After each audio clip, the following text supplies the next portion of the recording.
छठे अध्याय को जान रहे हैं। आज बारी है छठे अध्याय की 45वें श्लोक की। सर को प्रणाम और सर से निवेदन कि आज की चर्चा को शुरू करें।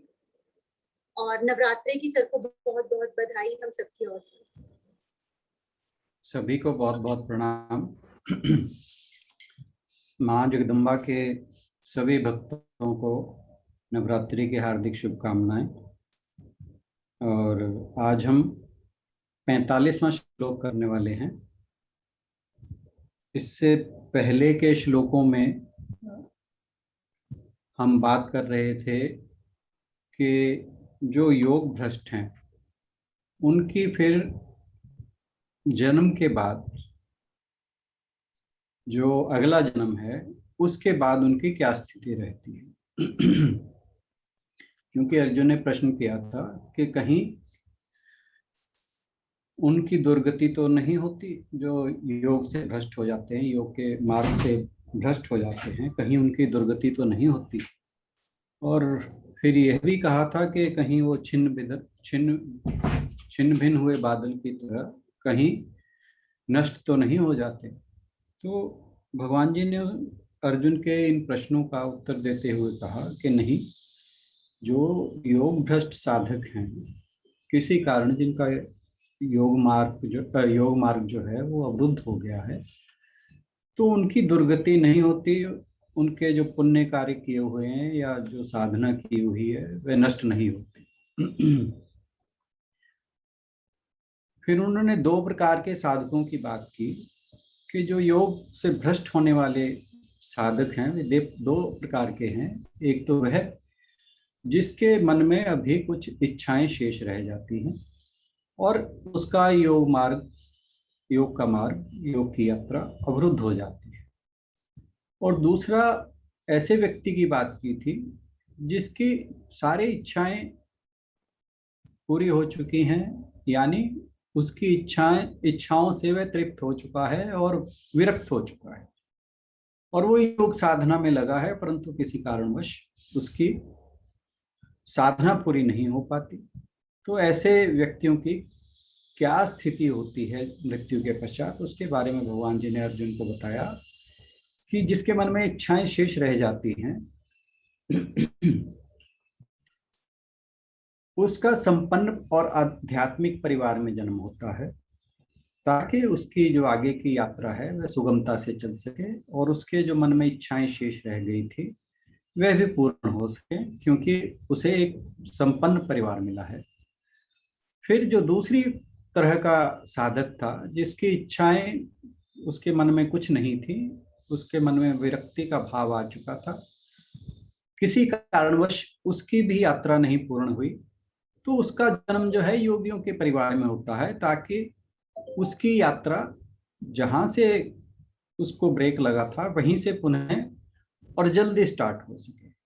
तो इसलिए उसे एक बहुत ही अद्भुत और बहुत ही बढ़िया वातावरण मिलता है, यानी वह योगियों के घर जन्म पाता है, ताकि उसकी योग साधना जो है निर्विघ्न रूप से और तीव्रता से पूरी हो सके।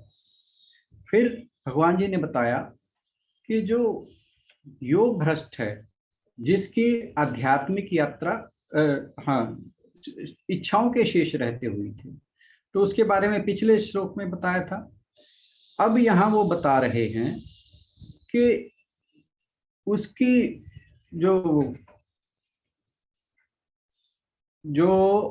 संपन्न परिवार में जन्मा है, क्योंकि जो योगियों के परिवार में जन्मा है उसके बारे में वो बता चुके हैं, और जो संपन्न और आध्यात्मिक परिवार में जन्मा है उसके बारे में पिछले श्लोक में बात की थी कि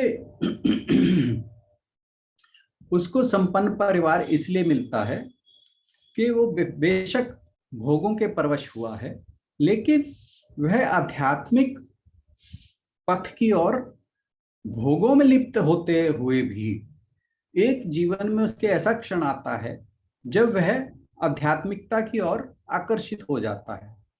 और फिर भगवान जी ने एक शब्द का प्रयोग किया था कि वह ब्रह्म शब्द का भी अतिक्रमण कर जाता है, यानी उससे भी परे चले जाता है। मतलब कि जो वेदों में कर्मकांड का जिक्र है वह उससे भी परे चले जाता है और सीधे से उसकी आध्यात्मिक यात्रा शुरू होती है।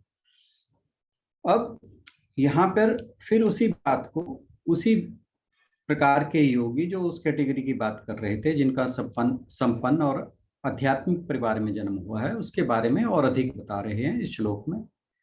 बहन जी हैं क्या आज? मैं बोल देती हूँ सर। जी हाँ, आरती नहीं आई। 45वां, ठीक है, अच्छा। 45वां श्लोक बोल दीजिए। प्रयत्नाद्यत्मानस्तु योगी संशुद्ध किल्बिषः अनेक जन्म संसिद्धस् ततो याति पराम गतिम। और जब योगी समस्त कल्मश से शुद्ध होकर सच्ची निष्ठा से आगे प्रगति करने का प्रयास करता है तो अंततो गत्वा अनेकानेक जन्मों के अभ्यास के पश्चात सिद्धि लाभ करके वह परम गंतव्य को प्राप्त करता है। तो श्री कृष्ण जी ने उस योग भ्रष्ट की बात की है जो एक समृद्ध परिवार में पैदा होकर खुद को आध्यात्मिक पथ की ओर आकर्षित हुआ पाता है। हालांकि वह भोगों में लिप्त भी था, लिप्त भी होता है। कहने का भाव ये, क्यों? क्योंकि उसके मन में इच्छाएं शेष थी, परंतु इसके साथ साथ वह आध्यात्मिक पथ की ओर आकर्षित भी हो जाता है। तो अब ये बात हो रही है कि जैसे अर्जुन ने बात की थी कि कहीं ऐसा तो नहीं कि पुनर्जन्म लेने के पश्चात उसे अपनी साधना जीरो से शुरू करनी पड़े। तो पिछले श्लोकों से यही बात हो रही है। तो यह सोचना तो बिल्कुल इसका कोई मायने नहीं है, बिल्कुल निर्मूल है ये जो भी आशंका है कि इस तरह का कहीं ना हो कि उसको जीरो से स्टार्ट करना पड़े। तो अब यहाँ भगवान जी बता रहे हैं कि उसको पिछले जन्म में जो उसने साधना की थी उसका इस जन्म में क्या लाभ मिलता है। भगवान जी ने जो यहाँ पर इस श्लोक में शब्द प्रयोग किया है वह कहा है प्रेदनात् यत मनस्तु, जिसका अर्थ है कि पहले से अधिक प्रयास करना। अब जब उसे ये दोबारा जन्म मिला है, योग भ्रष्ट यानी योग की यात्रा उसकी अवरुद्ध होने के पश्चात जो नया जन्म मिला है, इसमें उसके प्रयास जो हैं वो पहले से बेहतर हो जाते हैं। वो पहले से ज्यादा और कठिन अभ्यास करता है। जो यहाँ शब्द तू का यूज हुआ है उसका मतलब यही है कि पिछले जन्मों की तुलना में उसका जो इस जन्म का प्रयास है वो ज्यादा है। पिछले जन्म में उसके प्रयास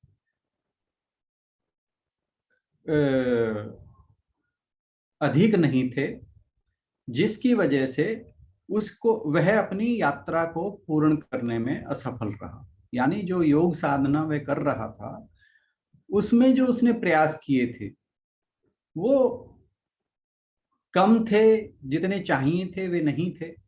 तो इस कारण उसकी यात्रा जो है वो संपूर्ण नहीं हुई और उसके मन में कुछ इच्छाएं भी शेष थी, विरक्ति का भाव नहीं आया।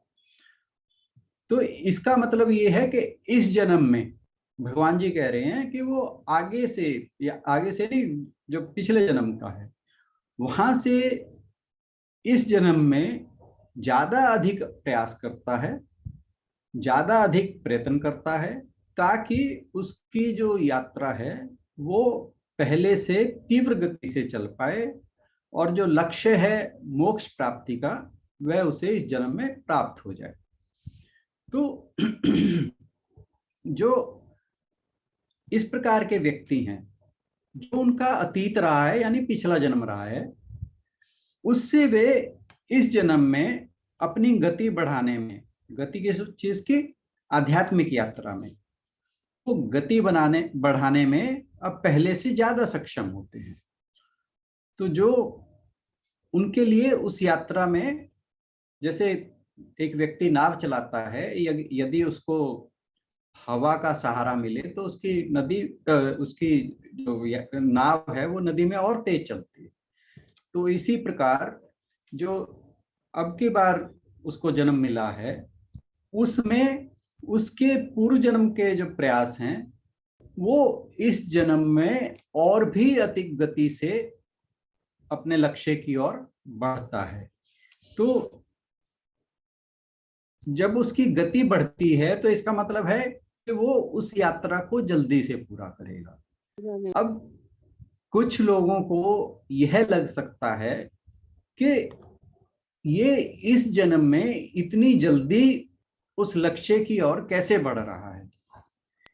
अब कुछ लोग ये भी सोच सकते, जैसे हम जो सामान्य व्यक्ति हैं वो सोचते हैं कि जैसे किसी अमीर की बात करते हैं हम, कि ये तो कुछ ही सालों में बहुत अमीर हो गया, और या कि ये कुछ ही वर्षों में बहुत सिद्ध हो गया। हालांकि इस तरह के हमारे पास एग्जाम्पल कम होते हैं, परंतु जो हमारे आसपास ऐसे बहुत एग्जाम्पल हैं, कोई व्यक्ति बहुत जल्दी रिच हो जाता है, तो वो वही बात, ऐसा नहीं है कि कुछ उसके ऊपर भगवान की विशेष कृपा है। क्योंकि आप ये देखिए कि जन्म के बाद कोई व्यक्ति आईआईटी से इंजीनियर बन जाता है, और कोई अनपढ़ भी रह जाता है, कोई डॉक्टर बन जाता है, कोई नहीं बन पाता है। तो ये कोई ऐसा नहीं है कि इसमें कोई भगवान का इंटरवेंशन है। हालांकि भगवान जी पहले भी कह चुके हैं कि ये सब कर्मों के द्वारा निर्धारित होता है, मेरे इसमें कोई रोल नहीं है। परंतु अक्सर अक्सर जो है हम लोग ये बात कर लेते हैं कि इस पर कुछ भगवान की अलग ही कृपा है, ये बहुत जल्दी जल्दी इसने सब कुछ पा लिया है। तो ऐसे ही विचार किसी आध्यात्मिक व्यक्ति के लिए भी उठ सकते हैं। जैसे शंकराचार्य जी जो थे, उन्होंने 6 वर्ष की आयु में ही सारे वेदों का ज्ञान प्राप्त कर लिया था, परंतु ये उनके पूर्व जन्म के संचित कर्मों का ही फल था, पूर्व जन्म की योग साधना का ही फल था कि उनका ज्ञान बहुत जल्दी जो है व्यक्त हो गया, और वो सारा का सारा जो वेदों का ज्ञान था उनके अंदर 6 वर्ष में ही आ गया। तो इसमें कुछ भगवान की इंटरवेंशन नहीं है, क्योंकि भगवान पक्षपाती नहीं हो सकता। क्योंकि अगर वो किसी को कुछ दे और किसी को दूसरे को कम दे, तो फिर तो उसके ऊपर पक्षपात का आरोप लगेगा, और जिसके ऊपर पक्षपात का आरोप लगेगा तो वह, उसको ईश्वर तो नहीं कहा जा सकता। तो इसका मतलब यही है कि यह सब, अगर उसकी आध्यात्मिक यात्रा की गति बहुत तेज है, तो उसका कारण है कि उसकी पिछले जन्मों में योग साधना की हुई है। और भगवान जी कहते हैं कि उसे यह लाभ जो है वो भगवान के कारण नहीं मिल रहा, बल्कि यहाँ पे जो वर्ड यूज किया गया है कि अनेक जन्मों के प्रयास जो हैं, जो यहाँ कहा गया है, अनेक जन्म संसिद्धि मस्ततो।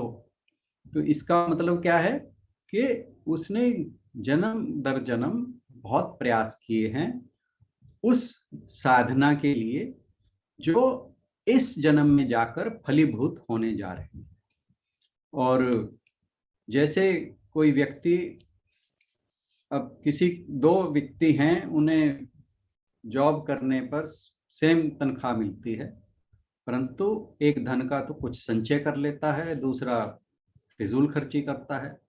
तो कुछ वर्षों के बाद जो धन संचय करता है उसकी आर्थिक स्थिति काफी अच्छी होगी, और जो फिजूल खर्च करता है उसकी नहीं होगी। इसी प्रकार का हम एग्जाम्पल, जो आध्यात्मिक व्यक्ति है, जो जन्म दर जन्म योग साधना में लगा हुआ है, तो उसका जो आध्यात्मिक अकाउंट है वह बढ़ रहा है। तो एक समय आएगा, जैसे हम इस जन्म में एक योग भ्रष्ट हुए व्यक्ति की बात कर रहे हैं, जहां उसकी आध्यात्मिक पूंजी इतनी है कि अब वह लक्ष्य की ओर बहुत तीव्र गति से जा रहा है। और जो पिछले जन्मों के प्रयास हैं, उसके जन्म दर जन्म प्रयास हैं, उसके कारण उसमें परिपक्वता आ गई है, स्पष्टता आ गई है, और सिद्धि आ गई है, और उसे अच्छे बुरे का भेद पता लग गया है। और जैसे हम बात करते हैं अल्पकालिक सुख यानी अस्थाई सुख और परम आनंद, तो उन्हें उसे इन चीजों का, क्योंकि वो योग साधना में लगातार लगा हुआ है, हर जन्मों जन्मों से लगा हुआ है, तो उसके अंदर एक मेच्योरिटी आ जाती है और वो उसकी इस जन्म में जाकर वो प्रयास बहुत तेजी से बढ़ जाते हैं, जिसके कारण उसकी यात्रा बहुत तेज हो जाती है। और जो उसको जो कुछ भी प्राप्त हो रहा है वह कुछ नया नहीं कर रहा, वो जो पूर्व जन्म का ज्ञान है वो वही दोबारा उसके लिए प्रस्तुत हो रहा है। और जब उसके अंदर वो पूर्व जन्मों का ज्ञान, पूर्व जन्मों की आध्यात्मिक पूंजी प्रकट होती है, तो उसके प्रयास स्वतः ही बढ़ते चले जाते हैं। तो वह व्यक्ति इस जीवन में बहुत ज्यादा ईमानदारी से प्रयास करता है ताकि उसकी योग साधना पूरी हो सके। जो पिछले जन्मों की उसकी आध्यात्मिक शक्ति है, उसके कारण उसके मन में या चित्त में कुछ संस्कार पापमयी रह गए थे, तो वो उन पापों को शुद्ध करता है और फिर जो मोक्ष की प्राप्ति है उसकी ओर तेजी से चलने लगता है। अब उसके पास एक संपन्न परिवार भी है जिसकी एक आध्यात्मिक पृष्ठभूमि है। अब क्या है कि जो उसके परिवार की संपन्नता है, तो अब संपन्नता का अर्थ है उसके पास अच्छी संपत्ति होगी, अच्छा धन होगा, तो ये चीजें उसे अपनी ओर आकर्षित करती हैं। हो सकता है कि वो सांसारिक भोगों में फिर से लिप्त होने लगे, परंतु जो उसके पिछले जन्मों की योग साधना है, जैसा पिछले श्लोक में भगवान जी ने कहा था, वह उसे आध्यात्मिक मार्ग की ओर आकर्षित करती है।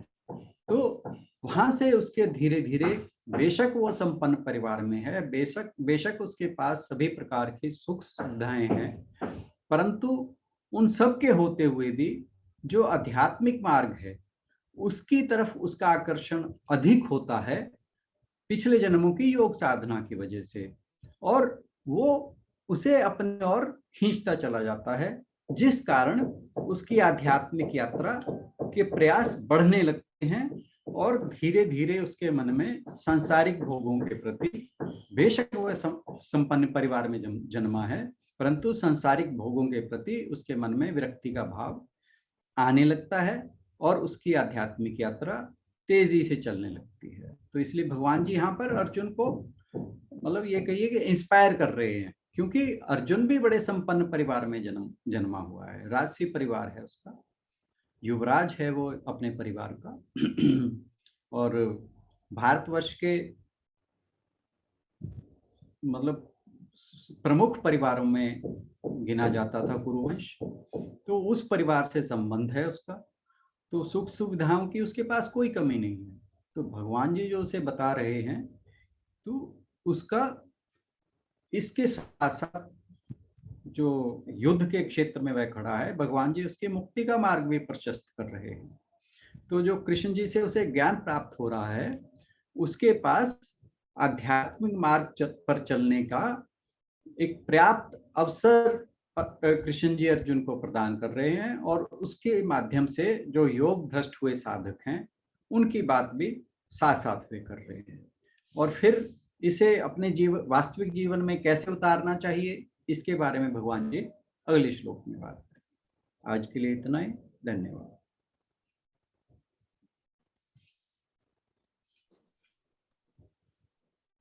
संगीता जी कुछ कहना चाह रहे हैं? मैं ना पूछना चाह रही हूँ, कहने से भी ज्यादा सर, मतलब सबकी अपनी अपनी इंटरप्रिटेशन है।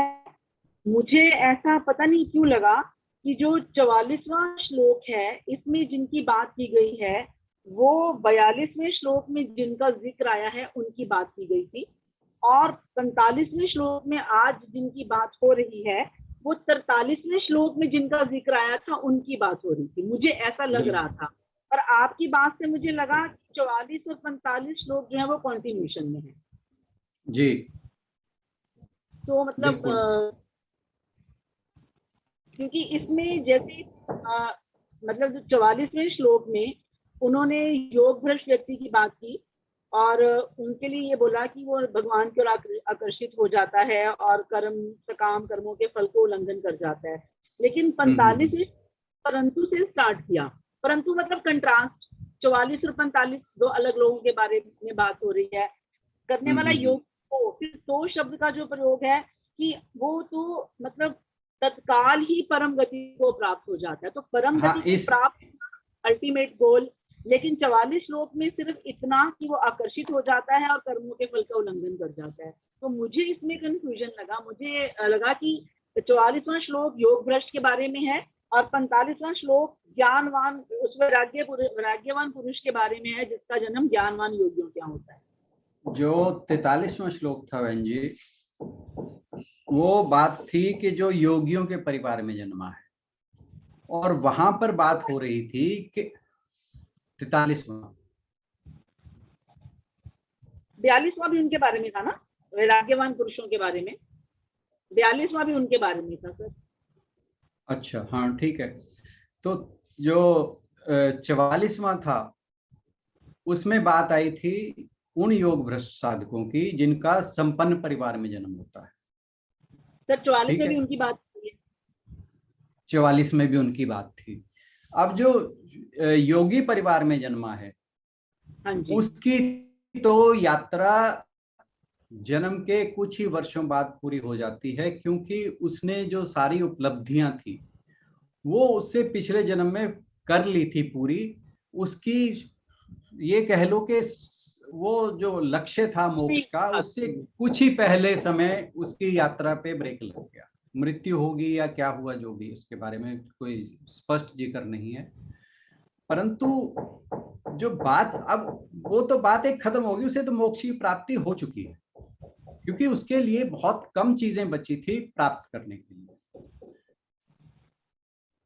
जबकि जो योग भ्रष्ट इस वजह से हुआ है कि उसके मन में सांसारिक इच्छाएं शेष थी। एक कंटिन्यूएशन में ज्यादा बात उसकी हो रही है, क्योंकि उसके अभी जो प्रयास हैं, आप ये देखिए, जो विरक्त हो चुका था उसके तो प्रयास पहले ही बहुत थे। पिछले जन्म में ही उसके प्रयास बहुत थे, वो सांसारिक भोगों से पहले ही विरक्त हो चुका था और उसकी यात्रा पूर्ण होने से जस्ट पहले खत्म होती है। तो यहाँ उसे अतिरिक्त प्रयत्न करने की अगले जन्म में जरूरत नहीं पड़ती। अतिरिक्त प्रयत्न की जो बात हो रही है वो केवल इसी व्यक्ति की बात हो रही है जिसकी सांसारिक इच्छाएं भी बची थी और योग साधना में अभी भी लगा हुआ था। मतलब उसकी दोनों चीजें पैरेलल चल रही हैं। बिल्कुल ठीक। लेकिन 45वें श्लोक में मुझे लगता है जो कि वो तो मतलब योगी तो पिछले अनेक जन्मों के संस्कार बल से इसी जन्म में संस्थित होकर संपूर्ण पापों से रहित होकर तत्काल ही परम गति को प्राप्त हो जाता। तो ये तो वैराग्यवान पुरुष के बारे में बात है, मुझे ऐसा लगा। मैंने कहा ना कि वो एक्चुअली बात क्या है, अब इसमें क्या बात आ रही है कि साधन की सिद्धि के विषय में पुनः विशेषता से यत्न करता है और फिर पापों से हटने की भी बात आ रही है। रहित हो गया ना वो, हाँ, पापों से रहित। जबकि जो योगियों के परिवार में जन्म है वो पापों से रहित तो पहले ही हो चुका है जब उसकी योग साधना। अब ये देखिए कि पापमयी जीवन कहाँ पे रहता है, जब हमारे मन में सांसारिक इच्छाएं बची रहती। जहां सांसारिक इच्छाएं हमारी खत्म हो गई, तो ये तो भगवान जी जो कर्म योग की बातें करते हैं, जहां कर्म योग के बारे में डिस्कस किया है, वहां वो पहले ही बता चुके हैं, जब आप सांसारिक इच्छाएं समाप्त हो जाती हैं फिर आपका कर्म फल से लेना देना नहीं रहता और फिर आपका पाप पुण्य से भी लेना देना नहीं रहता। क्योंकि पाप और पुण्य किस वजह से है, जब हमारे कर्मों का अकाउंट अभी क्लियर नहीं हुआ है।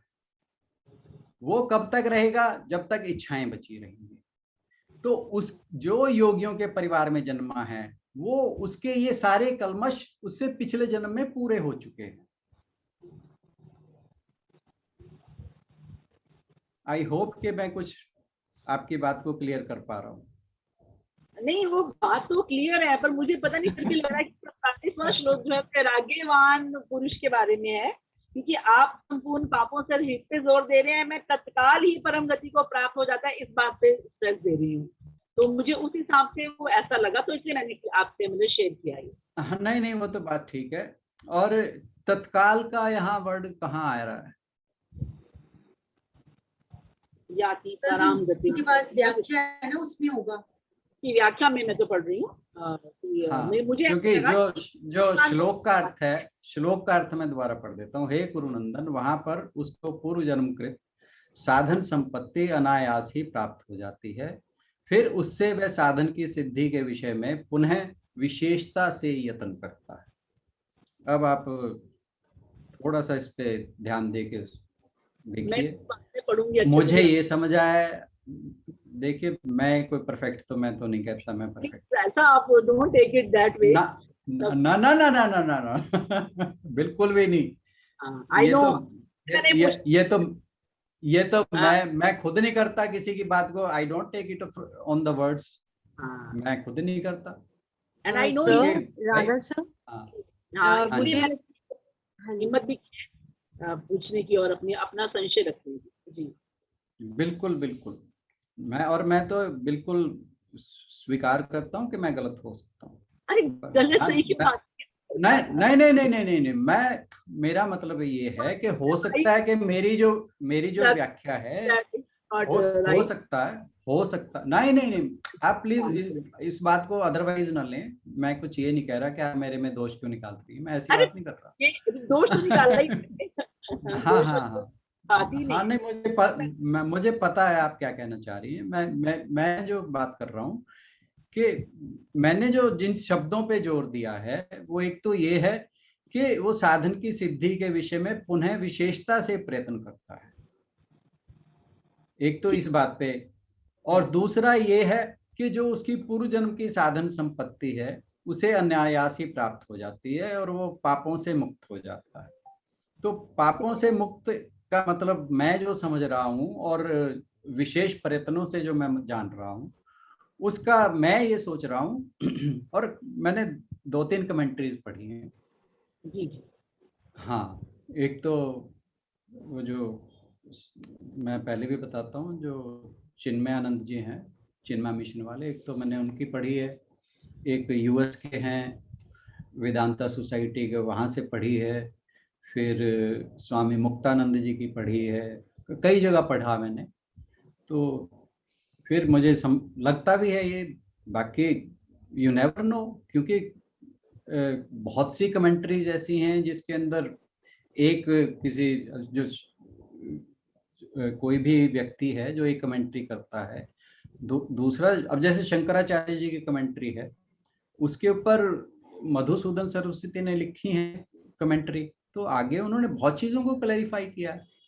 तो जो कोई भी क्लैरिफिकेशन पिछली बात से हो सकता है कि और बेटर तरीके से बताती है इसमें तो, और we should be open minded to that. और जब हम इस बात को लेके चल रहे हैं कि हम गीता जी को जानने का प्रयास कर रहे हैं, और मैं तो बहुत ही इस बारे में स्पष्ट कहता हूँ कि मेरा तो ज्ञान ही कुछ नहीं है, मैं तो बिल्कुल उधार का ज्ञान है मेरा सारा का सारा।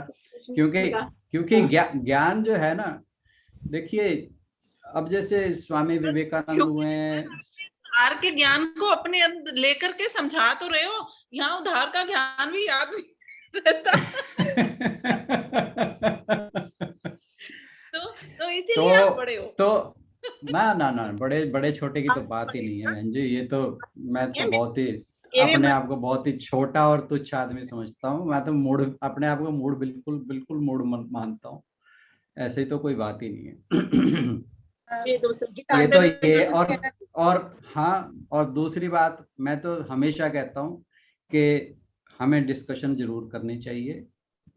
हम एक दूसरे से बहुत कुछ सीखते हैं, और मैं हर बार इस मंच पे मैं कहता हूँ कि डिस्कशन होनी चाहिए। तो मैंने जो मेरा दृष्टिकोण था वह रखा, आपने अपना रखा, भगवान जानता है। क्योंकि भगवान जी ने तो एक लाइन कही है, हमने यहाँ आधा घंटा बोल लिया। तो उसको वो कहते ना, रही भावना जिसकी रही भावना जैसी, प्रभु मूर्त देखी तिन तैसी। तो पता नहीं आपके भाव और तरह के हैं, मेरे और तरह के। इसी बात को, एक ही बात को बहुत लोग बहुत तरह से समझते हैं, क्योंकि संस्कृत भाषा का एक शब्द का अर्थ जो है वो पता नहीं कितने अर्थ निकलते हैं उस बात के। तो कोई किस तरह से लेता है, कोई किस तरह से। मैंने जो जिस तरह से मेरे को समझ आया मैंने वो बताया, और बिल्कुल हो सकता है कि आप जो कह रहे हो बिल्कुल ठीक, इसमें मैं बिल्कुल इसको ओपन हार्टेड लेता हूँ कि हो सकता है जो आप कह रहे हो ठीक हो सकता है जो मैं कह रहा हूँ। हाँ जी, हाँ जी, हाँ जी, बिल्कुल ठीक। गीतांजलि जी कुछ कहना चाह रहे थे सर? हाँ जी, हाँ जी, अब बोलिए। सर एक्चुअली मैं क्यूरियस हो रही थी ये डिस्कशन को लेके। तो जैसे आपने दोबारा से इसका मतलब व्याख्या पढ़ी, तो मैं चाह रही थी कि संगीता दीदी भी एक बार जो उनके पास बुक है वहां से रीड कर देते। बस इतना ही रिक्वेस्ट था। गीतांजलि, मुझे ना मतलब मेरे पास तो यही एक बुक है, ये इसी के जो ये है ना नॉर्म। तो मुझे सिर्फ ये पढ़ते हुए ऐसा लगा कि जो श्लोक नंबर 44 है वो योग भ्रष्ट व्यक्ति के बारे में है, और 45वां श्लोक जो है वो योगी व्यक्ति के बारे में। तो वो मैंने सर से शेयर किया, क्योंकि सर ने उसको कंटिन्यूशन में बोला है। मुझे ये फील हुआ कि ये शायद जो 45वां श्लोक है वो 42वें श्लोक में जिनका जिक्र हुआ है वैराग्यवान पुरुष का, उनकी फर्दर यात्रा के बारे में है। और 44वां श्लोक जो है वो 41वें श्लोक में जिनकी चर्चा हुई योग भ्रष्ट पुरुष की, उनकी यात्रा के बारे में अगले जन्म। तो मैंने शेयर किया सर। ओके, मुझे लगा ऐसा तो मैंने शेयर किया। तो और बुक है नहीं मेरे पास, यही बुक है। It's okay, thank you. आज एक बार आज इन श्लोकों को सब दोबारा से पढ़ लें, 41 से लेकर 45 तक। फिर जहां कल कुछ ऐड ऑन करना होगा या किसी को जो भी लगे तो दोबारा से डिस्कस कर सकते हैं। जी सर, मैं क्या, मैं भी और देखूंगा, ऐसी बात नहीं सर, प्लीज डोंट माइंड। अरे कमाल कर रहे हो, हम इस यहाँ पे बैठे हैं, यहाँ पे अगर एक दूसरे की बात माइंड करने लगे फिर हमें बैठने का कोई हक नहीं है यहाँ पे, क्योंकि ये विचारों की अभिव्यक्ति है और ये बड़ी हेल्दी है। हाँ बिल्कुल बिल्कुल। मैं तो खुद कहा भी में हो। बात तो यही है ना कि दो तरह के योगी हैं, जो दो तरह के नहीं, जो पथभ्रष्ट योगी हैं वो दो तरह के जन्म उनको मिल सकते हैं। मतलब एक तो ऐसे जगह पे मिल सकता है जहां पे उनको धन धान्य वाले घर में, और क्योंकि जिसके माँ बाप जिनके पास धन भी हो और अच्छी सोच भी हो, एक तो उनके घर मिल सकता है। और एक उनके घर मिल सकता है जो कि योगियों के घर में, मतलब बुद्धिमानों के घर में, या जिनके यहाँ योगियों का एटमॉस्फेयर हो। और दूसरी बात, किनको किसके घर में मिलेगा, उससे ये समझ में आई कि जो लोग पिछले जन्म में जिनकी इच्छाएं रह गई थी कुछ, उनको मिलेगा धन धान्य वाले लोगों के घर में और अच्छी सोच वालों के घर में। और जिनको विरक्ति की स्टेज पर वो काफी एक्सटेंट तक पहुंच चुके थे, मतलब थोड़ा ही रह गए थे, जैसे 5% रह गए थे, ये तो 60% योगी हुए थे, और लेकिन 40% इच्छाएं रह गई थी। तो दूसरे वाले हैं उनको धन धान्य के घर में मिला, पहले वालों को। दूसरे वाले हैं वो 85-90% उनका विरक्ति हो के स्टेज तक पहुंच चुके थे, 10% उनकी थोड़ा सा विचारों का रह गया था। तो जो वो योगियों के घर में पैदा हो गए, बात तो इतनी है ना। और जो योगियों के घर में पैदा हो गए, जो उनको तो बड़ी जल्दी मिल जाएगा क्योंकि 10% ही रास्ता रह गया था। और जो पहले वाले घर में पैदा हुए वो अभ्यास करने के बाद अभ्यास करेंगे, फिर अभ्यास करेंगे, ऐसे काफी सारे जन्मों के बाद लेके अभ्यास करके वो फिर परम गति को प्राप्त होंगे। ऐसा समझ में आया ये सारे एपिसोड्स में, 42 से लेकर के अभी तक। सही बात यही हो रही है जी। सोचा तो, मैंने बिल्कुल 100% वही सोचा। संगीता बहन जी और हम भी वही बात कर रहे हैं, पर फर्क ये आ रहा है कि हम इस श्लोक में स्पेसिफिकली क्या हुआ है उसकी बात कर रहे हैं। बाकी जो आप कह रहे हैं हो तो सारी बात ऐसी रही है। मैं बिल्कुल सर, आप बिल्कुल वो है जो कि 60% वाले स्पेसिफिक हैं इस हाँ वाले श्लोक के लिए। जो मैंने समझा वो जो 60% तक पहुंचे थे वो वाले लोगों को वो वाले योगियों को रेफर किया। हाँ, मैं भी इसी बात पे मुझे भी यही लग रहा है, और ठीक, संगीता बहन जी को लग रहा है कि वो दूसरे वाले हो सकते हैं। क्योंकि तो इसके ऊपर इसके ऊपर तो उसी को ही पड़ेगी ना, ज्यादा इसके लिए अभ्यास हम भी तो 60% वाले को ही हाँ, पड़ेगी ना। लग यही रहा है, बट हमें और ट्राई करना चाहिए कि आपका कुछ और अच्छा निकल के आए। मंथन है, मंथन और में तो कुछ ना कुछ अच्छा ही निकलता है। संगीता मुझे इसीलिए लगा क्योंकि इन्होंने कहा है ना कि अनेक जन्मों के बाद, अनेक जन्म तो उन्हीं के होंगे ना जिनका रास्ता ज्यादा रह गया है, जिनका कम रह गया है वो तो जल्दी उस रास्ते पे पहुंच जाएंगे। उनको उतने सारे जन्म नहीं लेने पड़ेंगे जितने पहले वाले स्टेज के लोगों को लेने पड़ेंगे। ये मेरे को ये समझ आई है। करती हूँ इसमें मैं थोड़ा डिफर ये करती हूँ कि जो योग भ्रष्ट व्यक्ति है उसको जो जन्म लेने हैं वो अपनी इच्छाओं की पूर्ति के लिए लेने हैं, और जो योगी को जन्म लेने हैं उसने कामनेस ऑफ माइंड अचीव की है, उसमें एस्टेब्लिश होने के लिए जन्म लेने हैं। उसने कामनेस नहीं उसकी है मेरे हिसाब से योगी जो मैंने समझा वो ये है। अच्छा, अब जो मैंने समझा वो ये है कि मेन एम तो दोनों का, जो दोनों योग भ्रष्ट हुए हैं, एक थोड़ा 90% पे जाके हुआ है, यस दोनों योग भ्रष्ट हैं। करेंगे सर, क्लियर करेंगे सर, दोनों योग भ्रष्ट नहीं हुए हैं, वैराग्यवान पुरुष योग भ्रष्ट नहीं है। नहीं राणा जी आप बताओ। नहीं, यहाँ पे संगीता बहन जी आप थोड़ी गलती कर रही हैं। आप उस श्लोक पे जाइए, वहां दोनों को योग भ्रष्ट कहा गया है। किसको? वैराग्यवान पुरुष को भी? दोनों को ही। योग भ्रष्ट का मतलब है अपने रास्ते थे थोड़ा सा डाइवर्ट हो गए, कोई एक बंदा ज्यादा पहले डाइवर्ट हो गया और एक थोड़ा 90% पे जाके डाइवर्ट कहा दोनों को योग भ्रष्ट गया है, वो बस आगे उनकी डिस्टिंक्शन की गई है कि दोनों में फर्क क्या है।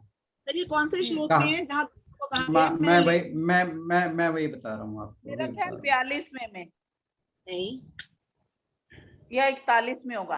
हाँ 41 में 41। प्राप्य पुण्य करताम लोका यहाँ पे श्रीमंता योग भ्रष्टो भी जायते। ये जो 41वां श्लोक है जी, इसे पढ़िए, देखिए। इसका अर्थ पढ़ूं सर मैं? 41वें का? हाँ जी, हाँ जी, बिल्कुल पढ़िए।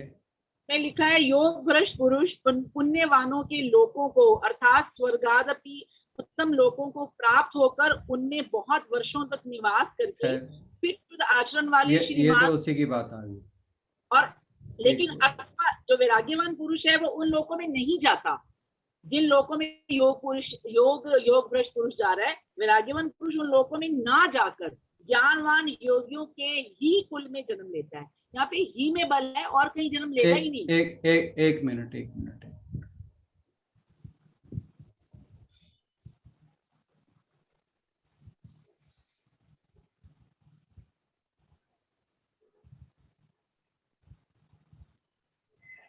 सैंतीसवें पे आइए।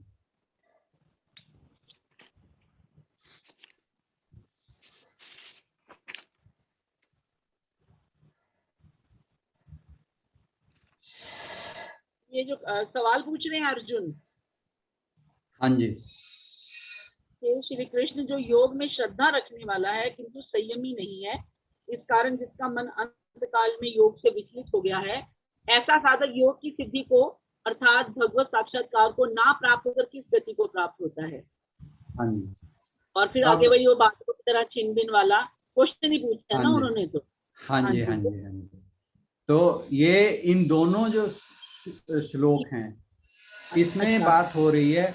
38वां देखिए कि संसार के आश्रय से रहित और परमात्मा प्राप्ति के मार्ग में मोहित अर्थात विचलित, इस तरह से दोनों ओर से भ्रष्ट हुआ साधक क्या छिन्न भिन्न बादल की तरह नष्ट तो नहीं हो जाता। ठीक है, अभी यहाँ पर डिस्टिंक्शन नहीं आई है। ठीक है, हाँ जी। फिर उन्होंने कहा 39वें में कि हे प्रभु, आप ही केवल सक्षम है मेरे इन प्रश्नों का उत्तर देने का। ठीक है। ठीक है। 40वें में फिर कृष्ण जी बोल रहे हैं कि जो योग भ्रष्ट है उसका ना तो इस लोक में ना परलोक में ही विनाश होता है, क्योंकि कल्याणकारी कर्म काम करने वाले की दुर्गति नहीं होती। ठीक है। अब आ जाइए 41वें पे। वह योग भ्रष्ट पुण्य कर्म करने वाले के लोकों में प्राप्त होकर वहां बहुत वर्षों तक रहकर फिर शुद्ध श्रीमानों के यहाँ जन्म लेता है। अब यहाँ पे आके डिस्टिंक्शन हो जाती है कि एक व्यक्ति तो श्रीमानों के यहाँ जन्म लेता है, क्योंकि अर्जुन ने इस तरह की कोई डिस्टिंक्शन नहीं की। अर्जुन ने सिर्फ ही बताएंगे ना कि दोनों में जवाब देने वाले ही बताएंगे ना श्री कृष्ण कि दोनों में। हाँ, क्योंकि जो अर्जुन ने प्रश्न उठाया था वो सिर्फ ये था कि जो योग भ्रष्ट हो जाते हैं, जो विचलित हो जाते हैं, उनकी क्या कहीं दुर्गति तो नहीं होती। ठीक है। अब कृष्ण जी ने यहाँ बताया कि जो योग भ्रष्ट है वो पुण्य कर्म करने वाले लोगों में जाकर वहां से कुछ वर्षों तक रहकर फिर शुद्ध श्रीमानों के यहाँ जन्म लेता है। एक तो ये हो गया। फिर दूसरा कहा अथवा वैराग्यवान योग भ्रष्ट दोनों ही कहे गए। अथवा वैराग्यवान योग भ्रष्ट ज्ञानवान योगियों के कुल में ही जन्म लेता है। इस प्रकार का जो जन्म है वह संसार में बहुत ही दुर्लभ है। तो बात वही हो रही है जो अंजू बहन जी कह रहे थे कि योग भ्रष्ट तो दोनों कहे गए, परंतु फर्क क्या है कि जो पहले प्रकार का व्यक्ति है उसके अंदर अभी सांसारिक इच्छाएं शेष थी। जो दूसरा है वो उसकी सांसारिक इच्छाओं से वो पहले ही विरक्ति पा चुका था। योग साधना में दोनों लगे हुए हैं। यहाँ पे भगवान जी ने डिस्टिंक्शन इसलिए कर दी, एक ब्रॉडर डिस्टिंक्शन की है, क्योंकि साधना में दोनों लगे हुए हैं, परंतु दोनों को सेम गति प्राप्त नहीं हो रही। जो अर्जुन का प्रश्न था वो एक जनरलाइज था। यहाँ पे भगवान जी ने उसको स्पेसिफिक कर दिया है कि कुछ लोग तो ऐसे हैं जो योग साधना, अब जैसे हम लोग हैं, हमारे अंदर सांसारिक इच्छाएं सारी हैं, हालांकि परंतु प्रभु की कृपा कहिए कुछ भी कहिए, हमारा कुछ ना कुछ आकर्षण जो है आध्यात्मिक क्षेत्र की ओर भी हो गया। तो ऐसे व्यक्ति जो हाँ जी बिल्कुल ठीक है ना। तो यहाँ पर हम लोग जो हैं वो पहले वालों की श्रेणी में मान लीजिए। ये भगवान जी श्रेणी बना रहे हैं, हमारी बनाई हुई नहीं है। तो उन्होंने दो श्रेणियां बना दी, जबकि अर्जुन का प्रश्न ऐसा नहीं था। उसने तो एक जनरलाइज प्रश्न पूछा था। तो भगवान जी ने कहा कि जिनके मन में कुछ इच्छाएं शेष रह गई थी, हालांकि वे योग साधना में लगे हुए थे, उनको श्रीमंतों के यहाँ जन्म मिलता है। और वो दूसरे योग भ्रष्ट जिनकी इच्छाएं शेष नहीं थी, जो विरक्ति का भाव पा चुके थे, परंतु उनकी आध्यात्मिक यात्रा पूर्ण होने से पहले ही कुछ हो जाता है, वो उस मार्ग से पहले ही उनका मार्ग अवरुद्ध हो जाता है। जैसे कहिए कि उसकी मृत्यु हो गई, मतलब मोटा मोटा मुझे ये समझ में आता है कि उसकी यात्रा पूर्ण होने से पहले उसका समय पूरा हो गया। तो ऐसा व्यक्ति भगवान जी कह रहे हैं कि वो योगियों के जाएगा और उसकी तो तुरंत हो जाएगा उसका काम। वो तो बहुत जल्दी ही, जैसे हम एग्जाम्पल स्वामी विवेकानंद की लेते हैं या शंकराचार्य जी की लेते हैं, इस तरह के लोग भी लेते हैं। तो उनके अब जो दूसरी श्रेणी के लोग हैं जिसमें शायद हम हो पक्का मैं उसका भी नहीं कहता, जिसमें शायद हम हो, उनको एक संपन्न परिवार मिलता है। उनको प्रयत्न भी अधिक करने होंगे। उसकी जो पहले वाला है दूसरे वाला, जिसकी सब कुछ ठीक था, लास्ट में जाके उसकी यात्रा अवरुद्ध होती है, तो उसको अधिक प्रयत्न की करने की जरूरत नहीं है। तो यहाँ पर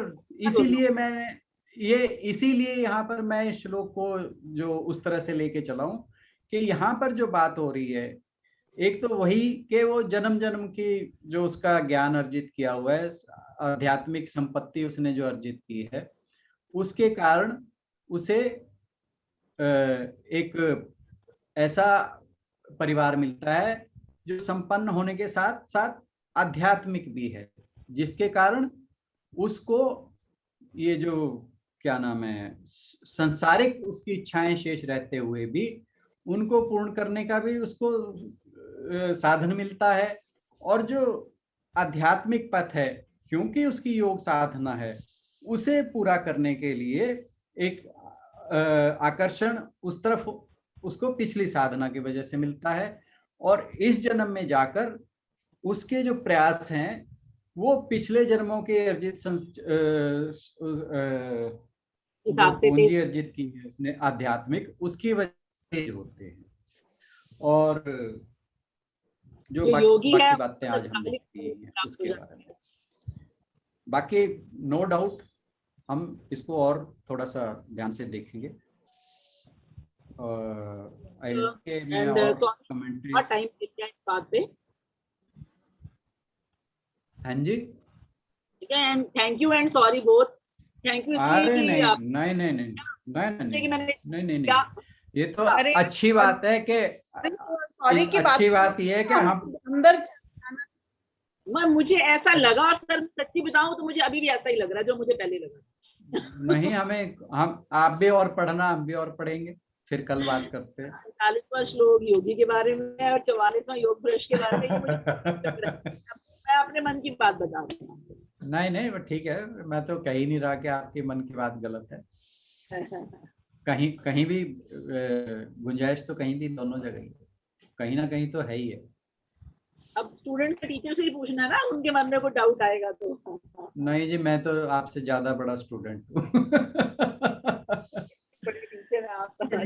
समापन की ओर बढ़े, काफी समय हो गया आज। मैंने इसलिए सॉरी किया था। बट सबका थैंक्स, अभी तक सब बने हुए हैं, जो लोग बैठे हैं वो तो बैठे हुए हैं, बहुत बहुत धन्यवाद।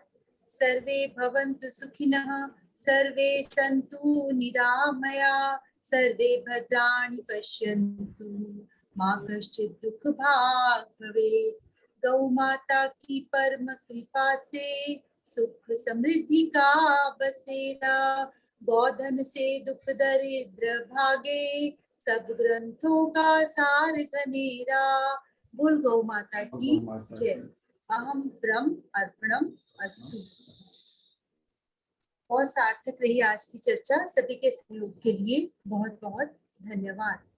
अंजू दीदी, आपकी बारी आ गई, जल्दी से चुटकुला सुना दो। आज बत्रा सर नहीं है, बहुत ज्यादा डिस्कशन हो गई, हैवी हो गया। नहीं, हैविंग नहीं, एनरिचिंग। सर हमारा रोल नंबर तो अंजू दीदी और संगीता जी के पीछे ही लगा लेना, ये ज्यादा अच्छे से समझ रहे हैं, थोड़ा सा पास हो जाएंगे हम भी। I won't ask again. तो ऐसे कहो कि दोनों नालायक स्टूडेंट है। मैं कह रही हूँ संगीता जी हैवी है सबके लिए, तो फिर मैं सर से अलग पूछ लूंगी कभी भी ना। नहीं, हैवी है मतलब हमारी बुद्धि के हिसाब से हैवी है ना। मैं तो बोल रही हूँ हमारा रोल नंबर इनके पीछे लगा देना ताकि हम भी पास हो जाए। आप अच्छे से समझ रहे हो ना दोनों। हम तो सिर हिला देते हैं खाली, अभी समझने वाली हमारी उतनी ज्यादा स्टेज नहीं होती है, सभी का अलग अलग है, और आपके करके हमें भी अच्छे से समझने को मिल जाता है। थोड़ा सा बैठने में मेहनत तो करनी पड़ती है शरारती बच्चों को। डिस्कशन से यही है कि हम और चीज को गहराई से समझ सकते हैं। हाँ, नहीं सर, सब डिस्कशन का सबसे बड़ा फायदा यही है। नहीं, उनके एक के पूछने से बहुतों के कई बार मन में आ रहा होता है, हम पूछ नहीं पाते, लेकिन उससे सब लोगों का क्लियर हो जाता है, वो तो अच्छी बात है। अंजू दीदी, आज आपकी ड्यूटी है। ठीक है। एक बताती हूँ, एक इन्वेस्टमेंट बैंकर अपनी, पता नहीं मैंने बताया ना वो पहले, इन्वेस्टमेंट बैंकर अपनी इन्वेस्टमेंट्स देख रहा था, तो कहता है देखा सब में बहुत ज्यादा बढ़ा नहीं, मतलब बहुत कम बढ़ा उसका इन्वेस्टमेंट। तो कह रहे मैंने 30 साल हो गए ये मैं करता जा रहा हूँ, कोई अच्छे से बढ़ा तो है नहीं मेरा पोर्टफोलियो। पास ही से वाइफ निकली तो कहता सिवाय इसके जो 30 साल पहले मैं लेके आया था उससे 4 गुना हो गई है, और जो मेरा पोर्टफोलियो है वो तो 1 गुना।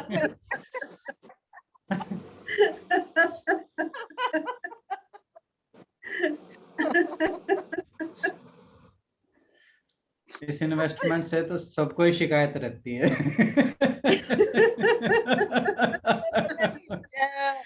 हस्बैंड को शिकायत रहती ये कि नहीं, वाइफ्स अपने आप में ही बेचारी बड़ी परेशान होती है कि यार ये हो क्या रहा है मेरे पेट के साथ।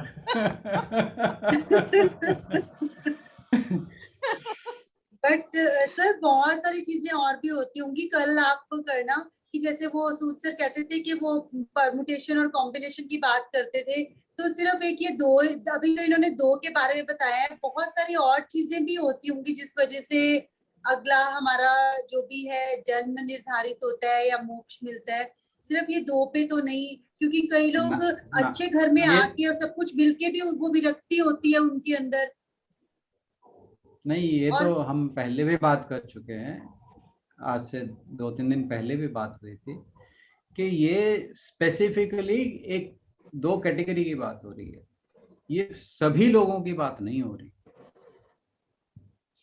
ये तो जो योग साधना में स्पेसिफिकली लगे हुए हैं और उनका मार्ग अवरुद्ध होता है, सिर्फ उनकी बात हो रही है, सबकी बात नहीं, क्योंकि बहुत लोग बहुत तरह के कर्म कर रहे हैं, उनको उनके अपने कर्मों के अनुसार ही आगे के जो जन्म है वो मिलते हैं। और वो जन्म कोई पुण्य के हिसाब से कर रहा है, कोई विरक्ति के भाव से कर रहा है, तो वो बिल्कुल सारे के सारे पथ जो हैं वो अलग अलग हैं और उन्हीं के जो कर्म है, कार्मिक अकाउंट के ही कारण जो है फल मिलते हैं। और जो यहाँ पे इस श्लोक में जो बात आई है जन्मों जन्मों का, वो उसका मतलब यही है, क्योंकि बहुत से लोग कोई पुण्य काट कर आ रहा है, कोई पाप काट कर आ रहा है, किसी का कोई नरक से आ रहा है, कोई स्वर्ग से आ रहा है, कोई पशु योनि से आ रहा है, पता नहीं किस किस का क्या क्या हो रहा है। तो यहाँ तो सिर्फ स्पेसिफिकली उन 2 लोगों की बात हुई है जिनका जो योग साधना में बड़े तत्परता से लगे हैं, परंतु उनका किसी कारण मार्ग अवरुद्ध हो गया है। तो यहाँ सिर्फ 2 तरह के लोगों की बात हो रही है, सभी प्राणियों की बात नहीं होती। और सर इसके अलावा धनवान संपन्न परिवार में जन्मे व्यक्ति की विरक्ति को अब देख के हम बिल्कुल भी ये नहीं बता सकते कि इसकी विरक्ति किस स्टेज की है, मतलब उसकी जन्मों जन्मों की यात्रा है। तो मतलब उससे हम सोचे कि हमारे बच्चे बड़े विरक्त हैं या हम बड़े विरक्त हैं तो हम उस स्टेज पे पहुंच गए हैं, बिल्कुल भी नहीं। हमारी तो शुरुआत ही हुई होती है, हम ऐसा सोचते हैं। बिल्कुल नहीं, बिल्कुल बिल्कुल नहीं। और वो तो है, मेरे तो गुरुजी भी ये बात कहती है कि जो योगी भी हैं, मतलब वो अगर उन्होंने पिछले जन्म में बड़ी तत्परता से योग भी किया है तो वो अगले जन्म में उनको मुक्ति प्राप्त होगी, बिल्कुल भी नहीं। क्योंकि ऐसा नहीं है, क्यों, कारण ये है कि उस योग में permanently for ever lasting establishment चाहिए उसके अंदर। जो योगी भी हैं उनकी भी जो यात्रा है, पहले वो थोड़े आधे शांत हैं, कम शांत हैं, ज्यादा रेस्टलेस हैं, फिर वो आधे शांत हैं, आधे रेस्टलेस हैं, फिर वो ज्यादा शांत हैं, फिर कम रेस्टलेस हैं, फिर वो स्टेज आती है चौथी जाके गई कि पूरे ही शांत हैं। तो उस स्टेज तक पहुंचने के लिए जन्मों जन्मों की यात्रा है। बिल्कुल बिल्कुल। अब मैं आपको तो नहीं, वो शांति बड़ी शॉर्ट लिव। मैं आपको अपने गुरुजी की बात बताता हूँ। जी सर।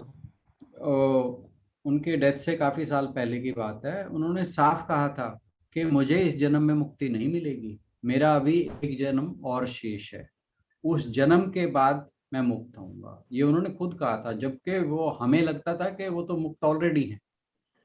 और ये उनके शब्द थे कि मुझे अभी एक जन्म और लेना है, मुक्ति, मेरा मोक्ष तब होगा।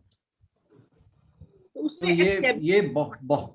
ये चीजें बहुत ही कम्प्लेक्स हैं, इनको हम इतने आसानी से नहीं हमें पचा पाएंगे। हमारे लिए इतना, हमारा डाइजेस्टिव सिस्टम जो है दिमाग का, वो इतना अच्छा नहीं है अभी, बहुत टेक्निकलिटीज हैं इसके अंदर। फॉल्स हैप्पीनेस से हम लेथार्जिक भी हो जाते हैं। हाँ जी, खुश रखते हैं, ये चीज हमें थोड़ा सा मोटिवेट तो करती है। बिल्कुल बिल्कुल। हमें तो बस ये है कि मैं जैसे कल बात कर रहा था कि सहज भाव से भगवान को समर्पित होते हुए अपने प्रयास जारी रखने चाहिए। कहाँ क्या होगा, किस जन्म में क्या होगा, यू नेवर नो। अभी हम इतने ज्ञानी नहीं हुए, ना हमें इन चीजों का पता है, क्योंकि जो योगी हो चुके हैं उन्हें, अब जैसे मैं अपने गुरुजी की बात करता हूँ, वो इस लेवल तक पहुंचे हुए थे, वो जानते थे सब कुछ। जैसे आप अपने गुरुजी की बात कहते हैं, मैंने भी उनके बारे में पढ़ा है, मुझे भी बहुत अच्छा लगा। और मैं कहीं ना कहीं, मैंने आपसे डिस्कस किया था कि मैं कहीं ना कहीं उनके साथ रिलेट कर पा रहा हूँ अपने गुरुजी को। तो उनकी यात्रा लगभग ऐसे लगता है जैसे पैरेलल चली हो।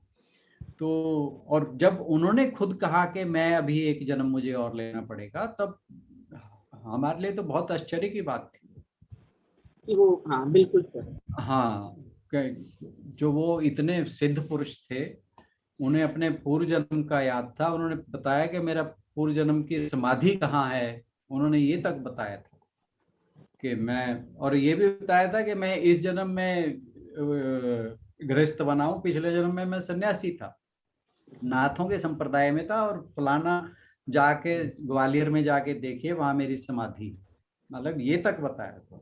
मेरे पूर्व जन्म के बारे में बता दिया था उन्हें कि तू ये था, इसलिए तेरे साथ ये हुआ।